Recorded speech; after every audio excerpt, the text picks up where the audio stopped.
श्री आदिशंकराचार्य कृत विवेक चूड़ामणि भाग 3। स्थूल शरीर नश्वर है। त्वचा, मांस, रुधिर, स्रायु, मज्जा, अस्थि, इन सबसे संयुक्त और मलमूत्र से भरा हुआ यह स्थूल शरीर सर्वथा निंदनीय है। परस्पर मिले हुए आकाश आदि पंच तत्वों से आत्मा का भोग स्थान यह स्थूल शरीर उत्पन्न होता है। इस स्थूल शरीर की स्थूल वस्तुओं का अनुभव कराने वाली जागृत अवस्था होती है। श्रोत्र आदि बाह्य इंद्रियों से माला, चंदन, स्त्री आदि स्थूल पदार्थों का सेवन यथारूप होकर जीवात्मा करता है। इसलिए स्थूल शरीर की जागृत अवस्था प्रसिद्ध है, जिसके आश्रय से यह दृश्यमान संपूर्ण बाह्य संसार प्रतीत होता है। गृहस्थों के गृह के समान वही पुरुष का स्थूल देह है। जन्म लेना, बढ़ना, स्थूल होना, दुर्बल होना, यह सभी स्थूल शरीर के धर्म हैं। बाल, युवा, वृद्ध, मृत्यु इत्यादि अनेक प्रकार की अवस्थाएं हैं। वर्णाश्रम आदि अनेक नियम तथा यम हैं, और प्रतिष्ठा, अनादर, अपमान आदि अनेक प्रकार की इसमें आदि व्याधि होती है। ज्ञानेंद्रिय एवं कर्मेंद्रियों का विषय। श्रोत्र, त्वचा, नेत्र, जिह्वा और घ्राण, इन पांच इंद्रियों से शब्द, स्पर्श, रूप, रस, गंध, इन पांचों विषयों का ज्ञान होता है, इसलिए इनको ज्ञानेंद्रिय कहते हैं। वाक, पाणि, पाद, पायु, उपस्थ, इन पांचों का वचन आहरण, गमन, विसर्ग, आनंद आदि कर्म में प्रवृत्त होने से इनको कर्मेंद्रिय कहते हैं। अंतःकरण का विषय। मन, बुद्धि, अहंकार, चित्त, यह चार अंतःकरण कहे जाते हैं। संकल्प विकल्प होना यह मन की वृत्ति है। पदार्थों का निश्चय करना यह बुद्धि का धर्म है। अभिमान होना यह अहंकार का धर्म है। विषयों पर चिंतन करना चित्त का धर्म है। पंच प्राण का भेद। प्राण, अपान, व्यान, उदान, समान, यह पांच प्राण कहे जाते हैं। यद्यपि प्राण एक ही है, तथापि हृदय, गुदा, नाभि, कंठ, सर्वदेह इन स्थानों पर रहकर वृत्ति भेद होने से पांच भेद होते हैं। जैसा सुवर्ण विकार को प्राप्त होने से कटक, कुंडल आदि अनेक संज्ञाओं को प्राप्त होता है। वचन आदि पांच कर्मेंद्रिय, श्रवण आदि पांच ज्ञानेंद्रिय, प्राण, अपान आदि पांच वायु, आकाश आदि पांच तत्व, बुद्धि आदि अंतःकरण, अज्ञान, काम और कर्मपुरी अष्टक, ये सब मिलकर सूक्ष्म शरीर होता है। लिंग शरीर और सूक्ष्म शरीर। पंचीकरण के बिना आकाश आदि पंचतत्व से उत्पन्न पूर्व वासना के सहित कर्म फल की इच्छा करता हुआ जो आत्मा का अनादि उपाधि है, उसी को लिंग शरीर कहते हैं। स्थूल शरीर तथा सूक्ष्म शरीर के विभाग के निमित्त स्वप्न अवस्था है। इस स्वप्न अवस्था में जागृत अवस्था की जो अनेक प्रकार की वासना है, उससे संयुक्त होकर बल बुद्धि का मान होता है।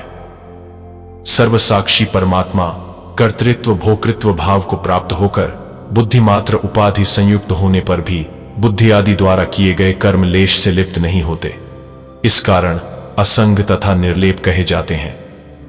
मनुष्य का जो सर्व वस्तु विषयक व्यापार है, वही व्यापार चैतन्य आत्मा का चिन्ह है। अर्थात बिना चैतन्य के इस जड़ शरीर से कोई व्यापार नहीं होता। जिस प्रकार बढ़ई के बिना बसुला अपने आप किसी काम में प्रवृत्त नहीं होता, इसलिए आत्मा असंग है। आत्मा निर्लेप है। अंधा होना, कम दिखाई देना, अधिक दिखाई देना, यह सब सुंदर गुण और दोष नेत्र का धर्म है। इसी तरह बधिर होना, मूक होना, यह सब श्रोत्रादि इंद्रिय का धर्म है। सर्वसाक्षी सर्वज्ञ आत्मा का धर्म नहीं है। इसलिए आत्मा संग रहित है। अतएव उपाधिकृत कर्मों से कुछ भी लिप्त नहीं होता। श्वास प्रश्वास, जम्हाई, छींकना, भूख लगना, कांपना, सीधा चलना, टेढ़ा चलना, खाना पीना, यह सभी धर्म प्राण, अपान आदि वायु का धर्म है, आत्मा का नहीं है। आत्मा इन सब धर्मों से रहित है। मन, चित्त आदि चारों अंतःकरण संकल्प विकल्प आदि धर्म से युक्त होकर आंख, नाक आदि पांचों ज्ञानेंद्रिय में स्थित रहते हैं। जो कर्ता, भोक्ता और अभिमानी है, उसी को अहंकार जानना चाहिए, और यही अहंकार सत्वगुण, तमोगुण और रजोगुण के योग से जागृत, स्वप्न और सुषुप्ति इन तीन अवस्थाओं को भोगता है। इच्छानुकूल विषय प्राप्त होने से अंतःकरण सुखी होता है, न मिलने से दुखी होता है। इसलिए सुख दुख यह दोनों अंतःकरण के धर्म हैं। सदा आनंद स्वरूप आत्मा का धर्म नहीं है। विषय में आत्मबुद्धि होने से विषय प्रिय होता है, स्वत विषय प्रिय नहीं है। किंतु बिना कारण सभी का परम प्रिय केवल आत्मा है, दूसरा नहीं। इस कारण आत्मा सदा आनंद स्वरूप है, आत्मा को कभी दुख नहीं होता। सुषुप्ति काल में जो सुख विशेष का अनुभव होता है वही आत्मानंद है। ऐसे ही श्रुति प्रत्यक्ष ऐतिह्य और अनुमान प्रमाण जागृत हैं। माया का स्वरूप ईश्वर की शक्ति है, जिसका नाम अनादि, अविद्या, त्रिगुणात्मिका, अव्यक्त इत्यादि से प्रसिद्ध है, उसी को माया कहते। इस माया का अनुमान कार्य से होता है, जिससे संपूर्ण दृश्य जगत उत्पन्न हुआ है। इस माया को सत्य भी नहीं कह सकते, क्योंकि अद्वैत प्रतिपादन करने वाली बहुत सी श्रुतियां विरोध करती हैं। मिथ्या भी नहीं कह सकते, क्योंकि इस माया का कार्य प्रत्यक्ष दिखाई देता है।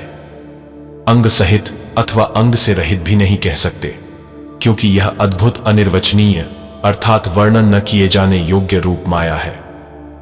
शुद्ध अद्वितीय ब्रह्म का ज्ञान होने पर इस माया का नाश होता है, जैसे रज्जु स्वरूप का यथार्थ ज्ञान होने पर सर्प का भ्रम नष्ट हो जाता है। इस माया के सत्व, रज, तम, यह 3 गुण हैं। रजोगुण का धर्म। रजोगुण का अंश माया की एक विक्षेप शक्ति है, जिससे वह माया सब क्रियाओं में मनुष्य को प्रवृत्त कराती है, और राग, दुख आदि जितने मन के विकार हैं वह सभी विक्षेप शक्ति से ही प्रबल होते हैं। काम, क्रोध, लोभ, दंभ, ईर्ष्या, असूया अर्थात गुणों में दोष ढूंढना, अहंकार, मत्सर, यह अभी रजोगुण के घोर धर्म है, जिनके वश में होने से पुरुष की प्रवृत्ति विषयों में होती है, इसलिए रजोगुण बंधन का कारण है। तमोगुण का धर्म। तमोगुण का अंश माया की दूसरी शक्ति का नाम आवरण शक्ति है, जिससे वस्तुओं का यथार्थ रूप नहीं दिखाई देता, अपितु विक्षेप शक्ति होने के कारण उसी वस्तु में दूसरी वस्तु का भान होता है।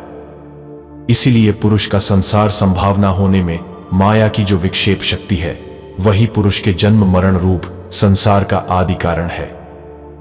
तमोगुण के अंश माया की विक्षेप शक्ति का प्रादुर्भाव होने के कारण वस्तु कुछ की कुछ और प्रतीत होने लगती है।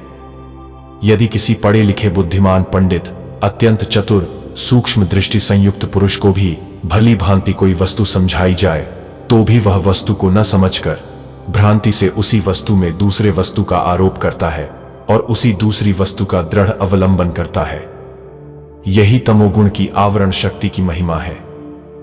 इस आवरण शक्ति के संसर्ग से युक्त पुरुष को अभावना, विपरीत भावना, संभावना और निश्चयात्मिका शक्ति, यह सभी सब माया युक्त होने से नहीं छोड़ती, और विक्षेप शक्ति भी निरंतर डावांडोल रखती है। अज्ञान, आलस्य, जड़ता, निद्रा, प्रमाद और मूढ़ता, यह सभी तमोगुण के धर्म हैं। इन गुणों के संयुक्त होने से मनुष्य को किसी वस्तु का ज्ञान नहीं होता, केवल निद्रालु के सदृश जड़वत स्थिर रहता है। सत्वगुण का धर्म। सत्वगुण जल के समान स्वच्छ है। रजोगुण तमोगुण में मिलने से आत्मबिंब में प्रतिबिंबित होकर सूर्य के समान संपूर्ण जड़ समूह को प्रकाशित करता है। रजोगुण से मिले हुए सत्वगुण के मान, नियम, यम, श्रद्धा, भक्ति, मोक्ष की इच्छा आदि धर्म है, और सत्वगुण का उदय होने से असत मार्ग से निवृत्ति और दैवी क्रिया में प्रवृत्ति होती है। आत्मस्वरूप का अनुभव होना, परम शांति होना, सदा तृप्त रहना, आनंद होना, परमात्मा में श्रद्धा होना, यह सभी रजोगुण से रहित केवल विशुद्ध सत्वगुण के धर्म है। सत्वगुण के उदय होने से परमानंद रस प्राप्त होता है। सत्व, रज, तम, इन तीनों गुणों से संयुक्त माया है। इसका कारण आत्म शरीर है। माया के विभाग के लिए सुषुप्ति अवस्था होती है। उस अवस्था में समस्त इंद्रियों की और बुद्धि की वृत्ति नष्ट हो जाती है। सुषुप्ति अवस्था में सब प्रमिति का नाश होने से बीज रूप केवल बुद्धि की स्थिति रहती है। बीज रूप से बुद्धि की स्थिर रहने में प्रमाण यही है कि मैं सुख से सोया था, मुझे कुछ नहीं जानता, ऐसा जागने पर अनुभव होता है, और यह लोक प्रसिद्ध है। आत्मा, अनात्मा का स्वरूप। देह, इंद्रिय, मन, प्राण, अहंकार आदि समस्त विकार, सुख दुख आदि संपूर्ण विषय, आकाश आदि पंचभूत और माया पर्यंत अखिल संसार, यह सभी आत्मा से भिन्न अनात्म वस्तु हैं। बुद्धि आदि देह पर्यंत यह सब माया के कार्य तथा माया आत्मा से भिन्न अनित्य और मरुस्थल की मरीचिका में विद्यमान जल के समान सर्वथा मिथ्या है। परमात्मा का स्वरूप। अब मैं तुमसे परमात्मा का स्वरूप कहूंगा, जिसके जानने से मनुष्य संसार बंधन से मुक्त होकर कैवल्य मोक्ष पद को प्राप्त करता है। एक कोई अनिर्वचनीय वस्तु है जो नित्य है, अहम इस प्रतीति को आलंबन करता है। जागृत, स्वप्न और सुषुप्ति यह तीनों अवस्थाओं का साक्षी है। अन्नमय, प्राणमय, मनोमय, विज्ञानमय, आनंदमय, पांच कोशी से विलक्षण है। जो जागृत, स्वप्न, सुषुप्ति तीनों अवस्थाओं में बुद्धि और बुद्धि की वृत्ति का सद्भाव और अभाव, इन सभी वृत्तियों में अहम भाव से स्थित हुआ जान पड़ता है। जो स्वयं सबको देखता है और उसको कोई नहीं देख पाता, जो बुद्धि आदि समस्त जड़ पदार्थों को चैतन्य करता है और उसको दूसरा कोई अन्य उसको प्रकाशित नहीं कर सकता, जो स्वयं ही प्रकाशमान है, जो संपूर्ण विश्व में व्याप्त है और उसमें कोई व्याप्त नहीं कर सकता, जिसका ज्ञान होने से सब जगत मिथ्या प्रतीत होता है, वही परमात्मा है। जैसे किसी के कहने से कोई किसी में प्रवृत्त होता, वैसे केवल परमात्मा की सन्निधि से देह, इंद्रिय, मन, बुद्धि यह सभी अपने अपने विषय में प्रवृत्त होते हैं। जिस नित्य चैतन्य रूप की सान्निध्य से अहंकार आदि देह पर्यंत आदि स्थूल, सूक्ष्म शरीर और सुख आदि सब विषय घट के समान स्पष्ट प्रतीत होते हैं। यही अंतरात्मा पुराण पुरुष, निरंतर अखंड सुख का अनुभव करने वाला, सदा एक रूप केवल चैतन्य स्वरूप पर ब्रह्म है, जिसकी इच्छा से वाणी और प्राण यह सभी अपने अपने कर्म में प्रवृत्त होते हैं। इसी सत्व स्वरूप बुद्धि रूप गुहा में विकार रहित परम प्रकाश तेज स्वरूप ईश्वर आकाश में सूर्य के सदृश अपने तेज से इस सकल विश्व को प्रकाशित करता हुआ तीव्रता से प्रकाशमान हो रहा है। यह परमात्मा मन, अहंकार के विकार और देह, इंद्रिय, प्राण इन सब की क्रियाओं का ज्ञाता है। जैसे लोहे के संयोग होने के कारण अग्नि लोहे की आकृति से समान दिखाई देता है, पर अग्नि का विकार नहीं होता, वैसे ही आत्मा इंद्रिय आदि के किए हुए कर्मों का ज्ञाता अवश्य है, परंतु अपनी कोई चेष्टा नहीं करता और न ही किसी विकार को प्राप्त होता है। वह केवल साक्षी रूप से स्थित रहता है। शेष अगले भाग में। साथियों, आप लोगों को यह वीडियो कैसा लगा, कमेंट में हमें अवश्य सूचित करें। इस तरह के वीडियो बनाने में अगर हमसे कोई त्रुटि हुई हो तो हमें क्षमा करें। ओम शांति विश्वम।